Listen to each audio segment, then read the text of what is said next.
الله وبركاته.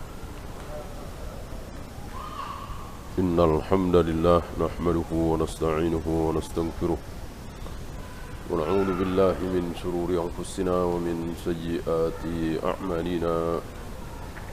من يهده الله فلا مضل له ومن يضلل فلا هادي له.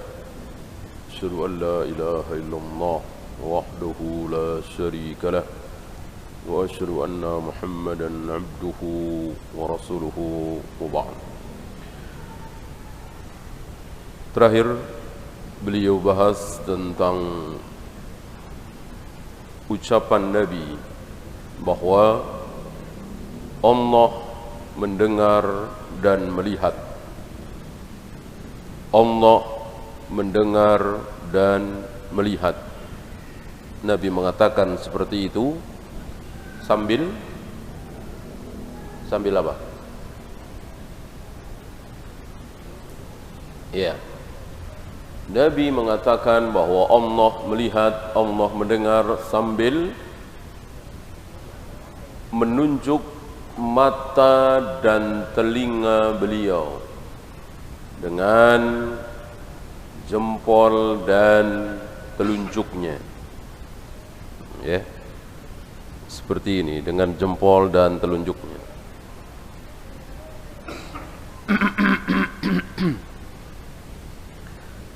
Kemudian Nabi juga mengatakan, ya'khudullahu azza wa jal samawatihi wa ardihi biyadayhi.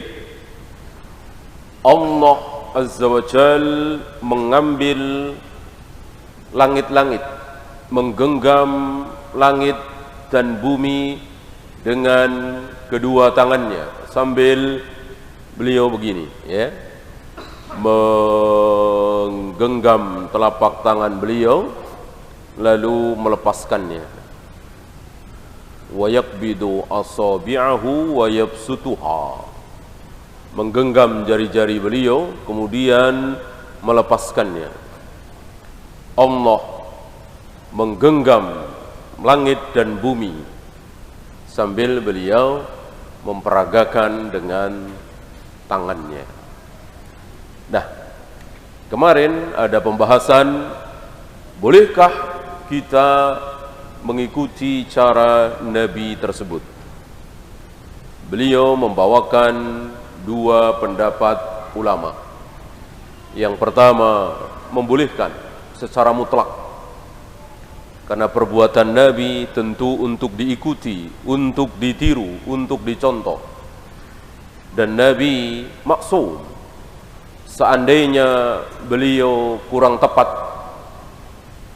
memperagakan seperti itu, khawatir manusia salah faham bahwa Allah mempunyai mata, mempunyai telinga persis seperti kita, atau Allah menggenggam jari-jarinya persis seperti kita. Tentu ini anggapan yang salah. Salahnya di persisnya itu. Berarti Nabi tidak maksum, ya kan? Maka pendapat golongan pertama mengatakan boleh. Boleh. Pendapat kedua mengatakan jangan. Ya. Berbahaya. Khawatir nanti manusia salah faham. Sebuah khawatiran yang tentu juga akan menimpa para sahabat. Kan di tengah-tengah sahabat ada orang-orang Arab jahiliyah, ada orang-orang Arab Badui. Tidak semua sahabat cerdas, ya kan? Semua sahabat taat, ya. Semua sahabat adil, ya. Tapi seluruh sahabat dalam kecerdasan yang sama, ini tidak. Ya. Maka inilah dua pendapat ulama yang tentu kita bisa berpihak mana di antara dua pendapat ini yang aqrab lis-shawab, yang lebih dekat kepada kebenaran. Yang satu mengkhawatirkan sesuatu yang tidak dikhawatirkan oleh Nabi. Yang satu mengikuti Nabi apa adanya. Ya. Oleh karena itu kelirulah orang-orang yang mengatakan, barang siapa yang mengatakan menjelaskan tangan Allah sambil menggerak-gerakkan tangannya, maka potonglah tangannya. Ini terkena syubhat Asy'ariyah, terkena syubhat Mu'tazilah yang mengatakan, meyakini bahwa Allah tidak punya tangan. Nabi mencontohkan dengan menggerak-gerakkan jarinya, dengan menunjuk mata dan telinganya. Tentu yang dicontohkan oleh Nabi itu yang terbaik. Ya. Kemudian beliau membahas tentang faedah.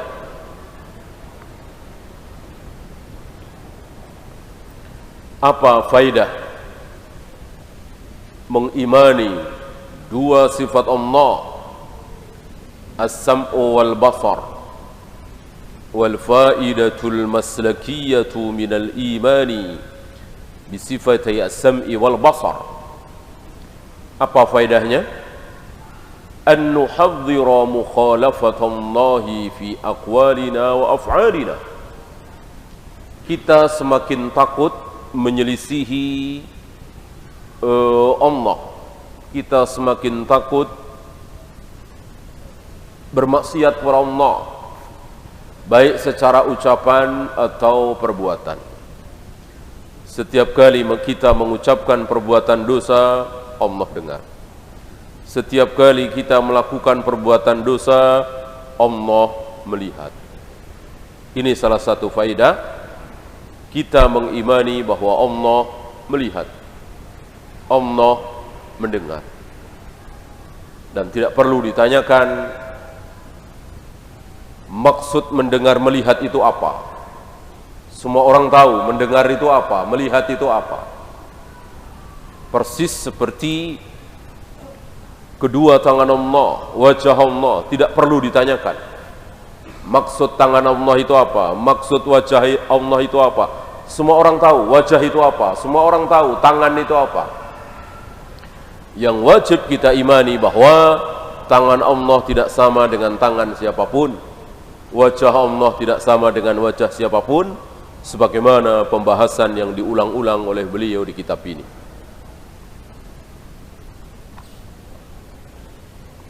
Dan wajib bagi kita mengulang-ulang pemahaman ini karena syubhat dari mana-mana. Bahkan Ahlus Sunnah wal Jamaah as-Salaf dituduh sebagai mujassimah ketika meyakini, mengatakan bahwa Allah mempunyai tangan, Allah mempunyai wajah, dan seterusnya. Kemudian wa fil ayati min asma'illah, di ayat di atas terdapat nama-nama Allah, di mana disebutkan di sini ada dua nama dan ada beberapa sifat. Ada dua nama dan ada setidaknya 4 sifat. Jadi satu nama bisa beberapa sifat. Ya. Seperti nama Ar-Rahman, satu nama kan? Tetapi di dalamnya mengandung beberapa sifat. Bahwa Allah pengasih, Allah penyayang, Allah penyantun, Allah lebih rahim terhadap hambanya daripada seorang ibu kepada anaknya. Banyak sekali sifat. Padahal dari satu nama, Ar-Rahman. Ya. Apa dua nama yang dimaksud? As-Sami' Al-Basir. Salah satu nama Allah As-Sami' Al-Basir. Abdul Basir, Abdul Sami' boleh. Kemudian sifat-sifat apa yang terdapat dari nama ini? Beliau katakan isbatus sam'i wal basar wal amri wal mau'idah, yaitu ketetapan bahwa Allah itu mempunyai pendengaran, mempunyai penglihatan, memerintahkan sesuatu, menasihati, ya, termasuk juga melarang. Gitu. Ini sifat-sifat yang terkandung dalam As-Sami' Al-Basir. Ya. Kita lanjutkan.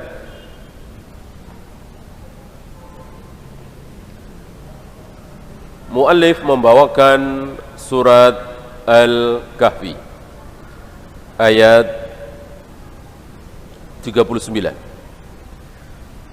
Wa qawluhu walaula idh dakhalta jannataka qulta ma syaa Allah la quwwata illa billah. Seandainya engkau masuk ke dalam kebunmu, tamanmu, dengan mengucapkan masya Allah la quwwata illa billah, niscaya ini kisah tentang dua orang, yang satu bersyukur, yang satu kufur. Ya, saya bacakan kisahnya, ada mushaf. Kisah tentang dua orang laki-laki yang bersahabat, yang satu bersyukur, yang satu kufur. Ini sebuah perumpamaan.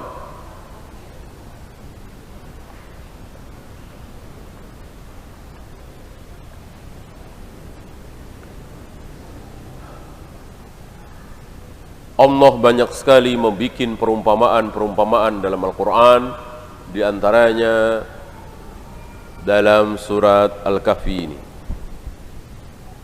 Panjang ini, terdiri dari beberapa ayat.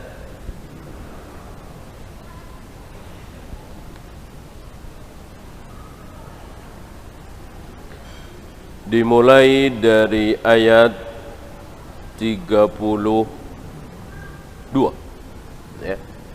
Antum bisa lihat yang bawa mushaf. Qala Allah Ta'ala wadrib lahum mathalan.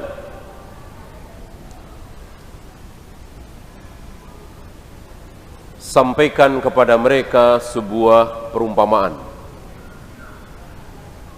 Rajulain, ada dua orang laki-laki, yang satu taat kepada Allah, yang satu bermaksiat. Ja'alna li ahadihima jannatain, kami jadikan untuk laki-laki yang maksiat itu dua buah kebun, dua buah taman.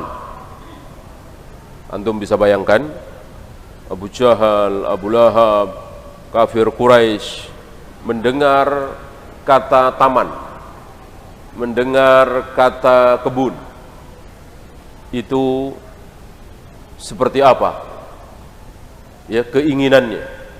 Itu mereka hidup di tengah-tengah padang pasir yang tandus. Lalu Al-Quran bercerita tentang taman, kebun. Kebun tentu penuh dengan pohon, tanaman, rumput. Gitu. Min a'nabin, dua kebun anggur. Ya, dua kebun anggur. Wa hafafnahuma binakhlin, yang dikelilingi dengan pohon kurma. Sebayangkan ya, dua taman, dua kebun anggur. Ya. kebun itu tidak terbuka, tetapi ditutup, dipagari oleh pohon kurma. Kurma kan lurus ke atas ya, sebagai pagar. Tentu menakjubkan sekali bagi kita, apalagi bagi orang yang hidup di tengah padang pasir yang tandus. Wa ja'alna bainahuma zar'a. Dua kebun ini tidak nempel, tetapi berdekatan, tapi tidak nempel. Nah, antara dua kebun ini ada tanaman lagi. Luar biasa ya. Kiltal jannataini atat ukulaha. Kedua kebun itu menumbuhkan buahnya, bukan sekedar daun, bukan sekedar ranting, tetapi berbuah terus. Walam tazlim minhu syai'a, tidak berkurang sedikit pun. Kalau berkurangan, ini sayang sebelah sini nggak ada buahnya ya, sayang sebelah ini nggak ada buahnya, nah, ini berkurang. Ini ada buahnya. Setiap tangkai, setiap ranting ada buahnya. Buah yang luar biasa. Wa fajjarna khilalahuma nahara. Di sekeliling kebun itu ada sungai. Semakin menakjubkan ini. Semakin ngiler ya, mungkin Abu Jahal, Abu Lahab, orang-orang yang hidup di tengah padang pasir mendengar kisah ini. Ya. Ada sungainya. Mana ada mereka melihat sungai ya? Air mengalir, kayak apa itu? Kita saja senang, apalagi mereka. Wa kana lahu thamar. Maka laki-laki ini, laki-laki maksiat ini mendapatkan buah-buahan, mendapatkan harta banyak dari dua kebunnya yang luar biasa itu. Faqala li sahibihi wa huwa yuhawiruhu. Dia berkata kepada temannya yang taat itu. Dia berkata kepada temannya yang tidak bermaksiat itu sambil ngobrol, ana aktsaru minka malan wa azzu nafara. Hartaku lebih banyak dari hartamu. Aku lebih kuat. Biasa orang sukses, orang kaya menghina orang miskin. Ya, temannya yang tidak berhasil, yang hidup miskin dihina. Ana aktsaru minka malan wa azzu nafara. Hartaku jauh lebih banyak dari hartamu dan aku lebih kuat, bisa membayar orang ya, lebih kuat. Wa dakhala jannatahu wa huwa zalimun li nafsihi. Lalu pada satu hari dia masuk ke dalam kebunnya, tamannya, dalam keadaan mendolimi diri dia sendiri. Antum tahu maksud mendolimi diri sendiri? Masih ingat kedoliman ada berapa? Kedoliman ada 3. Nah, salah satu bentuk kedoliman adalah mendolimi diri sendiri. Ya, kedoliman yang tidak mungkin diampuni oleh Allah, kedoliman yang mungkin diampuni oleh Allah, mungkin tidak, dan kedoliman yang tidak akan dibiarkan oleh Allah. Nah, ini kedoliman jenis kedua. Ya, kedoliman yang bisa diampuni dan bisa tidak. Apa? Seluruh kemaksiatan kepada Allah, maka itu adalah kedoliman terhadap dirinya sendiri. Setiap kita meninggalkan sholat, setiap kita meninggalkan puasa Ramadan, setiap kita berzina, minum khamar, berjudi, maka berarti kita mendolimi diri kita. Karena kita biarkan kita terbakar api, kita biarkan kita disiksa di neraka, berarti kan dolim terhadap badan kita sendiri. Itulah dolimul li nafsi. Oleh karena itu, ketika Nabi Adam selesai berbuat maksiat, mendekati pohon larangan, lalu tersingkap pakaiannya, apa kata Adam? Rabbana dzalamna anfusana. Ya Rabb, ya Allah, aku telah mendolimi diriku sendiri. Ya.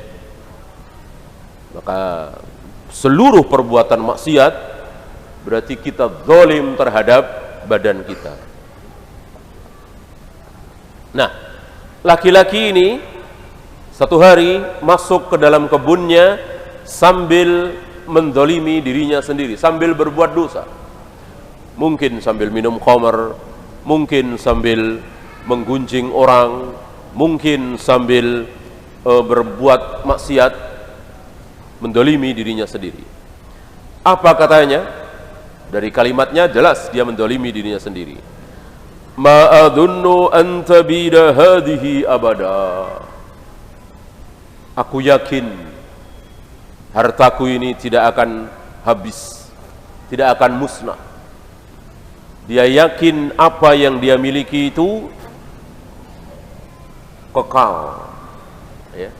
Sama dengan orang-orang kaya yang melihat tokonya di mana-mana, yang menghitung busnya ada sekian ratus, dia merasa aman. Ya.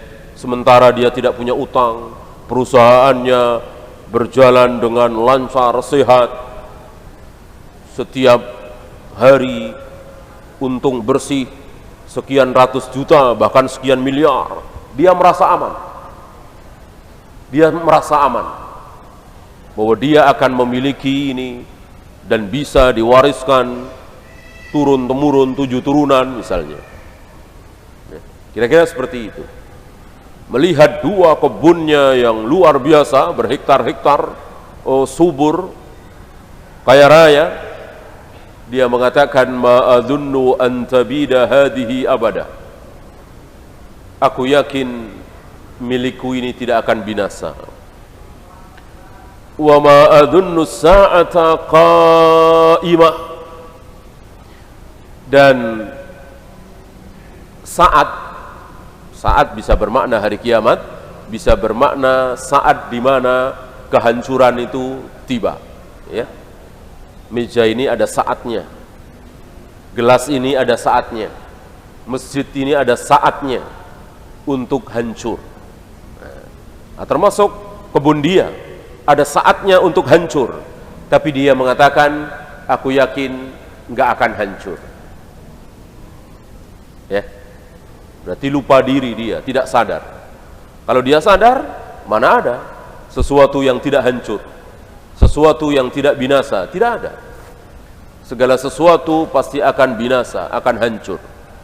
Nah, karena dia menyombongkan dirinya, tidak bersyukur kepada Allah, maka dia mengatakan, aku yakin apa yang aku miliki ini akan terus kekal. Wala in rudittu ila rabbi la ajidanna khairam minha munqalaba. Dan jika aku dikembalikan kepada Rabbku, maka dari kalimat ini menunjukkan bahwa dia masih ada iman. Ya. Masih ada iman. Dalam beberapa terjemah disebutkan dia ini kafir. Ya. Keliru. Ya. Kalau kafir kufrun duna kufrin, ya. Maka yang tepat dia bermaksiat. Iman masih ada, tapi dia bermaksiat. Dan jika aku dikembalikan kepada Rabbku, kepada Allah, aku akan dapatkan yang lebih baik. Dia menyangka dirinya berbuat baik. Seperti sebagian orang yang menumpuk-numpuk harta, menimbun-nimbun harta, lalu dia menyangka bahwa apa yang dia lakukan ini sebuah kebaikan, yaitu mempersiapkan untuk anak-anak, ya, dia tidak ingin anaknya miskin, tentu ini baik, ya kan? Tetapi sambil melalaikan kewajiban-kewajiban dia, bagian dari syubhat. Sebagian saudara-saudara kita seperti itu, ya. Sebagian orang-orang hizbiyin, harakiyin meninggalkan dakwah, meninggalkan ilmu agama, sibuk dengan dunia dengan alasan untuk memajukan ekonomi kaum muslimin, mengatasnamakan jihad. Ini bagian dari syubhat.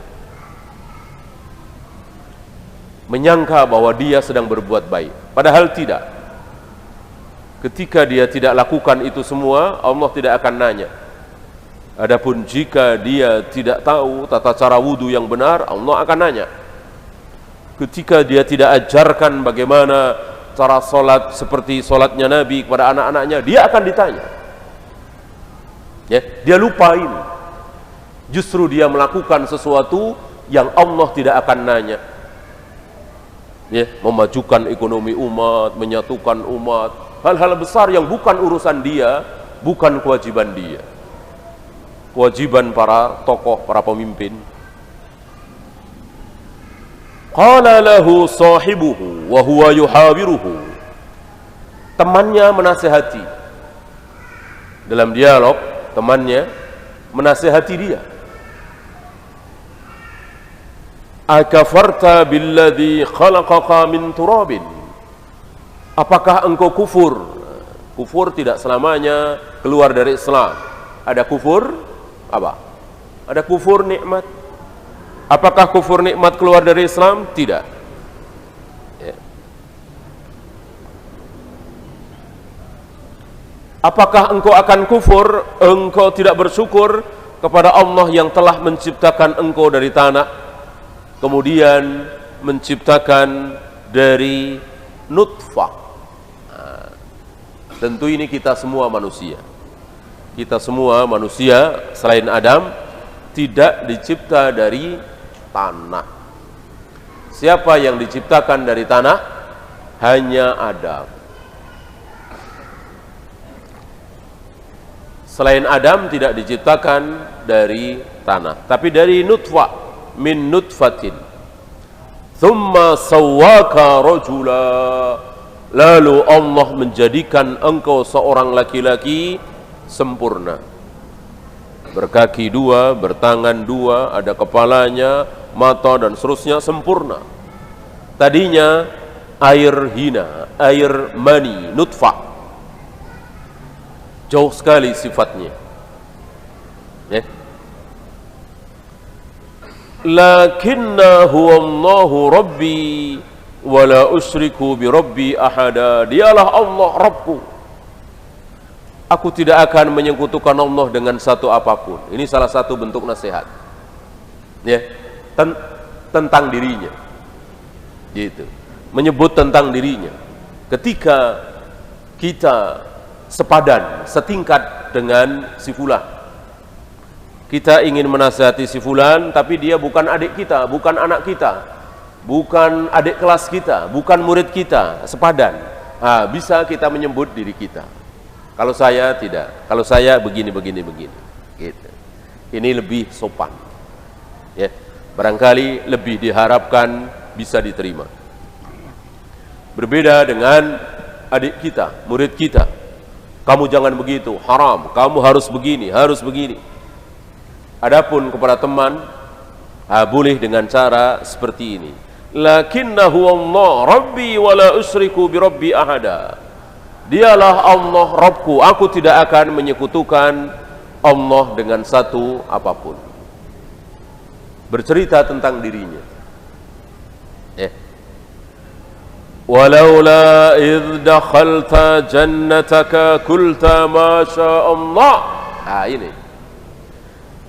Jika engkau, ini masih nasihat temannya tadi. Seandainya engkau masuk ke dalam kebunmu dengan mengucapkan Masya Allah, la quwata illa billah. Ya. Ada terusannya ini, mahdhuf bilang. Ya.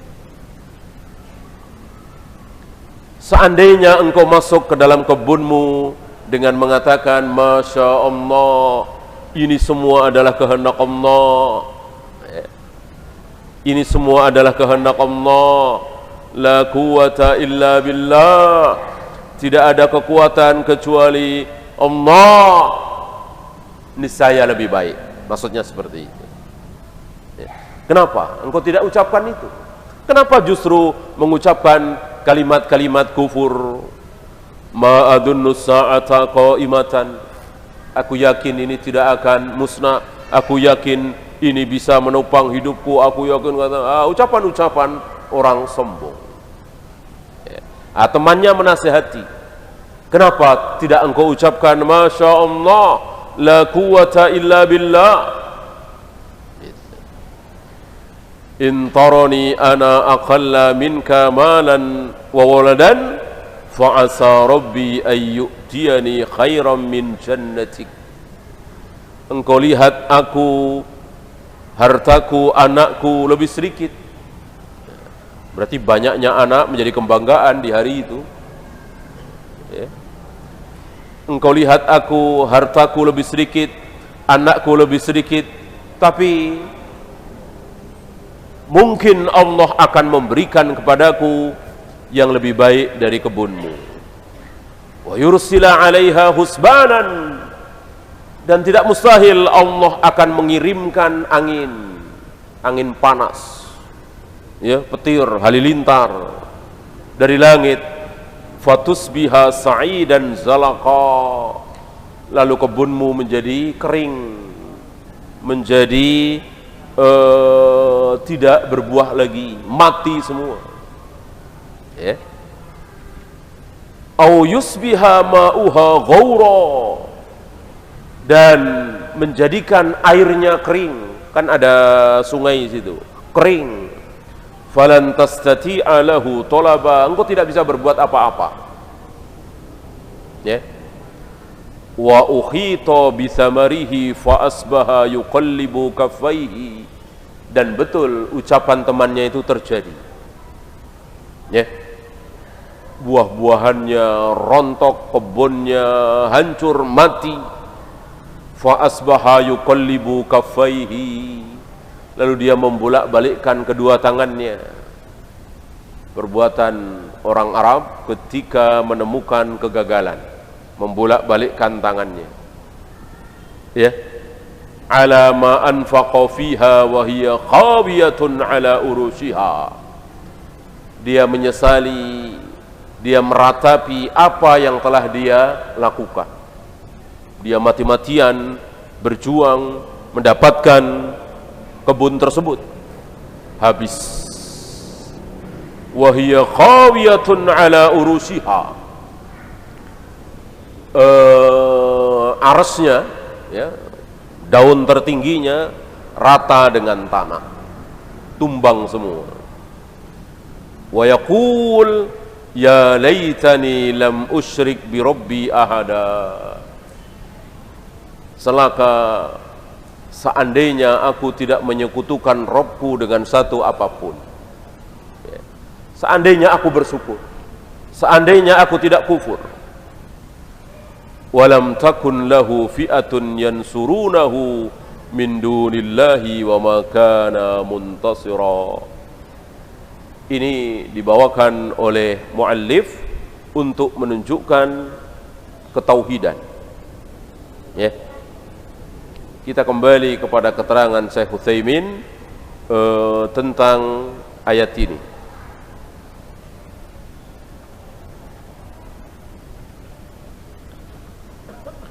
Ada beberapa ayat yang dibawakan oleh beliau.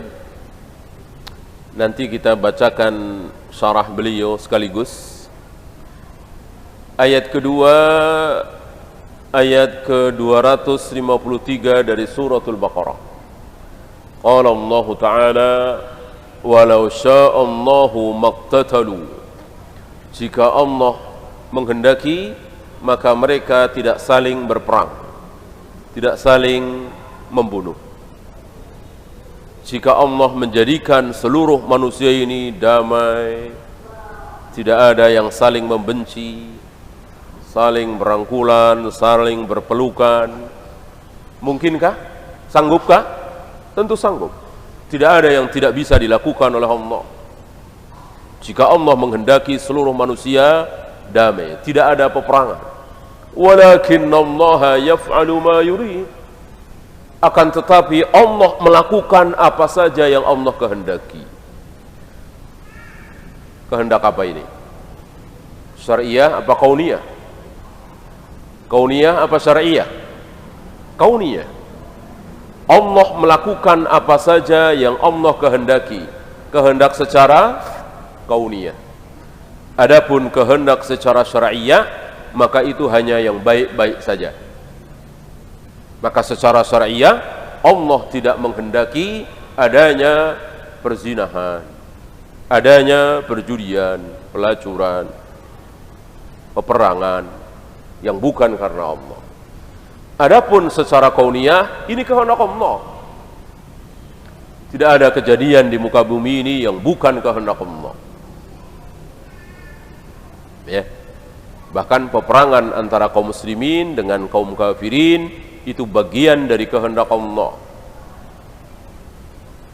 Ya. Dan Allah senang ketika kaum muslimin berdiri bersaf-saf dengan senjatanya, ka'annahum bunyanum marsus, seperti bangunan yang tersusun rapi. Pasukan yang berdiri bersaf-saf, siap dengan senjatanya, siap mati membela agama Allah, siap membunuh atau dibunuh. Allah senang melihat pemandangan seperti itu. Kalau kita, banyak dari kita kan ngeri, udah nggak usah perang lah, damai aja lah. Ya, buat apa perang? Ya. Sebagian orang mengatakan salah satu penyebab perang adalah agama. Agama, orang-orang ateis. Gitu. Kalau nggak ada agama, nggak ada peperangan, kata mereka. Ya. Mungkin ada benarnya. Bagi kita berperang memang karena agama, karena keyakinan. Ya. Pasukan salib waktu itu mungkin karena agamanya juga. Yang satu merasa membela kebenaran, yaitu salib, sementara kaum muslimin membela kebenaran Islam, berperang, ya, membunuh atau dibunuh. Hak kita berada dalam kebenaran tentunya. Dijanjikan syahadah, syahid, surga insyaallah.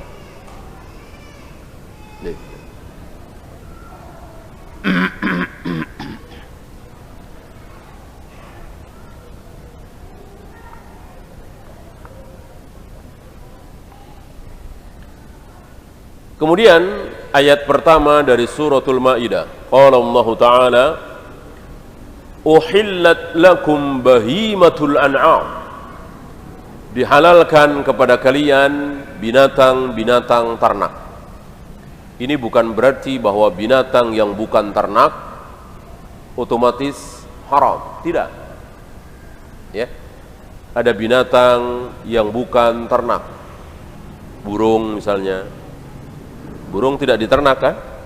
Sedang terbang, kita tangkap, kita panak, lalu kita sembelih, kita makan, tentu halal.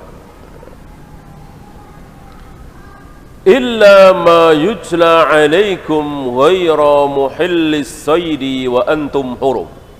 Kemudian ayat ini menyebutkan tentang binatang-binatang yang halal tetapi menjadi haram saat ihram.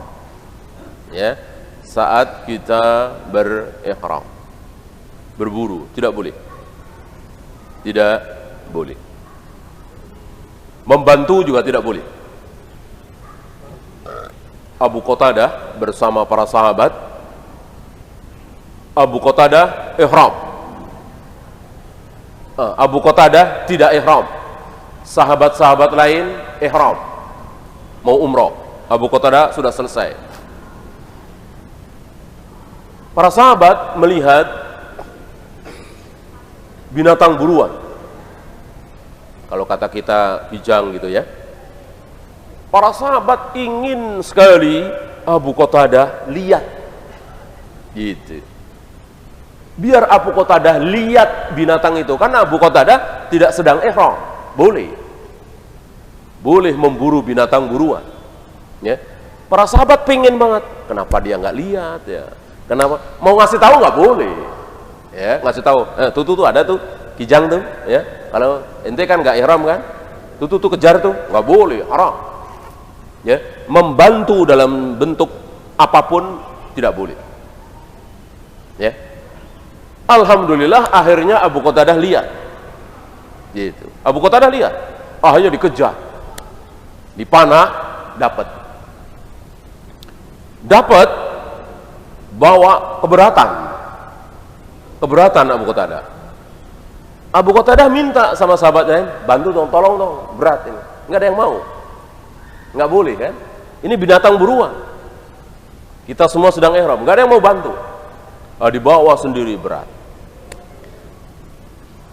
Sampai tempat peristirahatan, dimasak. Lalu Abu Qatadah makan kan? Yang lain ikut makan. Boleh apa tidak ikut makan? Boleh. Asal dia tidak membantu. Kalau dia ikut membantu tidak boleh. Ya. Para sahabat berani mau makan setelah Nabi ikut makan. Ya. Jadi ini akhirnya ketemu dengan Nabi, dan Nabi juga sedang ihram. Nabi tentu tidak ikut membantu. Nabi ikut makan, yang lain ikut makan. Ya, ini salah satu aturan ketika ihram. Ya, tidak boleh membunuh binatang buruan, tidak boleh membantu, tapi makan boleh. Makan boleh, asal dia tidak membantu. Kalau dia membantu dalam perburuan itu, maka tidak boleh makan. Di samping dia berdosa, ya, melanggar larangan, dia tidak boleh makan.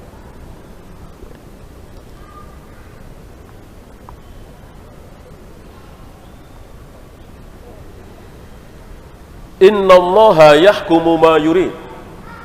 Sungguh Allah menghakimi apapun yang Allah kehendaki. Kenapa pencuri itu dipotong tangannya? Jawaban yang paling tepat apa? Ya. Kenapa pezina itu mau sama mau nggak merugikan orang lain, cambuk 100 kali. Bahkan kalau sudah berkeluarga, sudah pernah berkeluarga, direjam sampai mati. Kenapa? Nah, karena Allah maunya begitu. Itu maunya Allah. Ini jawaban yang paling tepat. Innallaha yahkumu ma yurid. Kenapa pencuri dipotong tangannya? Karena itu maunya Allah. Allah mau kalau pencuri itu dipotong tangannya. Gitu. Maka jawaban gak usah muter-muter ya. Karena begini, karena kenapa sujud itu mesti mencium tanah? Kenapa pantat ditinggikan lebih tinggi dari kepala? Ya, dan seterusnya. Ini jawaban yang paling tepat, itu kehendak Allah. Iya, kita salat dulu. Wassallallahu ala Muhammadin sallallahu alaihi wasallam wa akhiru da'wana alhamdulillah.